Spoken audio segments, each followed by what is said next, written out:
It was past midnight when Sarah heard the knock at her door. Slow, heavy, as if someone knew she was awake, but didn't want to be found. Suspense is a genre that relies on building tension and keeping the audience on the edge of their seat. But how do you write a story that's full of suspense? Well, let's talk about it. It was past midnight when Sarah heard the knock at her door. Slow, heavy, as if someone knew she was awake, but didn't want to be found. She pressed her face against the cool glass of her window, peering out into the darkness. The street was empty. The house next door plunged into shadow. But the knock came again, insistent, demanding, and Sarah's heart pounded in her chest like a drum.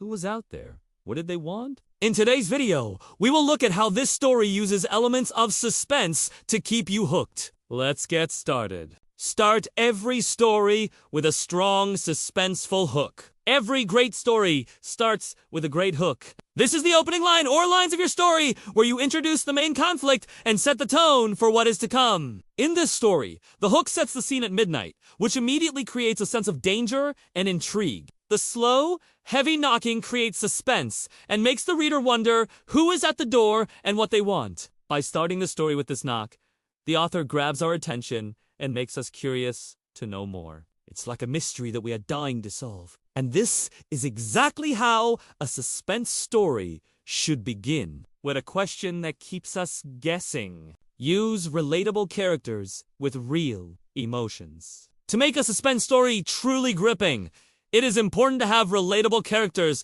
that the audience can connect with. Sarah, the protagonist of this story, is a perfect example of this. When we meet her, she is alone in her house in the middle of the night, and we can immediately relate to her feelings of fear and uncertainty. The author does a great job of showing us Sarah's emotional state through her actions and thoughts. For example, she presses her face against the cool glass of her window, which shows us that she is scared and trying to hide. We can also see her pounding heart, which shows us that she is afraid. By making Sarah a relatable character, the author creates a connection with the audience and makes us care about what happens to her. We want her to be okay. And when she is scared, we are scared too. Keep the mystery alive with twists and secrets. Another important element of suspense is keeping the audience in the dark. This means that the story should have twists and secrets that keep the audience guessing until the very end. In this case,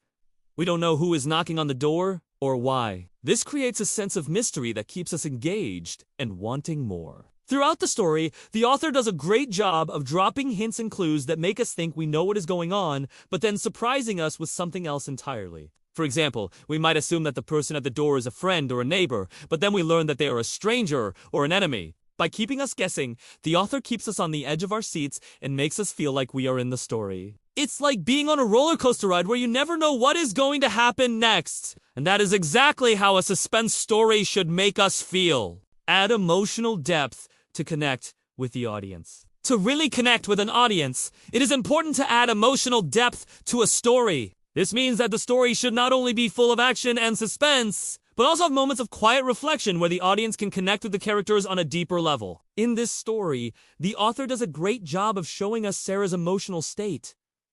As she deals with the suspense of not knowing who is at the door, we see her fear, her uncertainty, and even her bravery as she decides what to do next. By connecting with Sarah on an emotional level, we are more invested in her story and care more about what happens to her. We want her to be okay, and we are rooting for her to find a way out of her situation. Adding emotional depth to a story is important because it makes the story more than just a series of events. It makes it a story about a real person going through a real situation. And that is something that audiences can connect with. And with a powerful CTA to subscribe and share. Now that we've talked about the elements of suspense, let's talk about how to end a story. A great ending will leave the audience wanting more and feeling satisfied with how the story ended. In this case, the story ends with Sarah taking action and deciding what to do next. This is a good place to end the story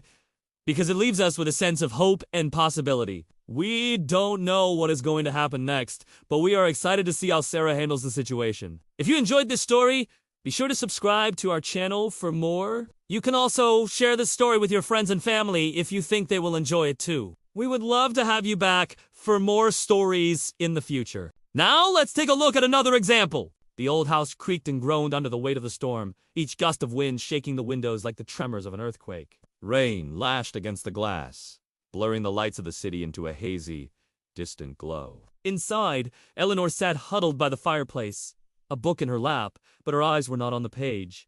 She was listening for the sound of footsteps in the attic above her head, the same sound that had awakened her from a dead sleep hours ago. Each creak of the floorboards sent a shiver down her spine. Was she alone in the house, or was there something else sharing it with her? This story begins with a strong hook that immediately sets the tone for the rest of the story. The author uses vivid imagery to describe the setting, creating a sense of foreboding and suspense right from the start. The old house creaked and groaned. The author uses personification here to give the house human-like qualities, making it seem like the house itself is alive and watching them. The use of similes comparing the shaking of the windows to the tremors of an earthquake further emphasizes the intensity of the storm and creates a sense of unease. These literary devices work together to create an atmosphere of suspense and mystery, drawing the reader into the story and making them eager to know what happens next. The story then introduces the protagonist, Eleanor, and immediately establishes her emotional state. She is sitting huddled by the fireplace, which suggests that she is cold and possibly frightened. The book in her lap is a clue that she has been trying to distract herself and possibly hoping to go back to sleep. However, her eyes are not on the page, indicating that she is preoccupied with something else, namely the sound of footsteps in the attic above her head. This detail creates a sense of mystery and suspense, leaving the reader wondering who or what is up there. The author cleverly uses foreshadowing by mentioning these sounds that awakened her from a dead sleep hours ago, suggesting that this has been an ongoing issue and that Eleanor may have been experiencing this phenomenon for some time. This also adds a layer of psychological suspense, making the reader wonder if Eleanor is losing her mind, or if there is a rational explanation for what she is hearing. As the story progresses, the author continues to build suspense by having the rain lash against the glass and blur the lights of the city. This creates a sense of isolation and reinforces the idea that Eleanor is alone in the house. The use of alliteration in the phrase "lights of the city" adds a musical quality to the sentence and creates a striking image in the reader's mind. Overall, the author does a great job of setting the scene and creating a sense of suspense and mystery. The vivid descriptions and use of literary devices effectively transport the reader to the story's setting and make them feel like they are right there experiencing it alongside Eleanor. This sets the stage for an intriguing and suspenseful narrative that is sure to keep readers on the edge of their seats. So there you have it, a suspense story that will keep your audience on the edge of their seats. Remember to start with a bang, develop your characters, and keep your audience guessing until the very end. Don't forget to hit subscribe so you never miss an upload. And if you enjoyed this content, please share it with your fellow suspense lovers. Until next time, happy writing and stay spooky.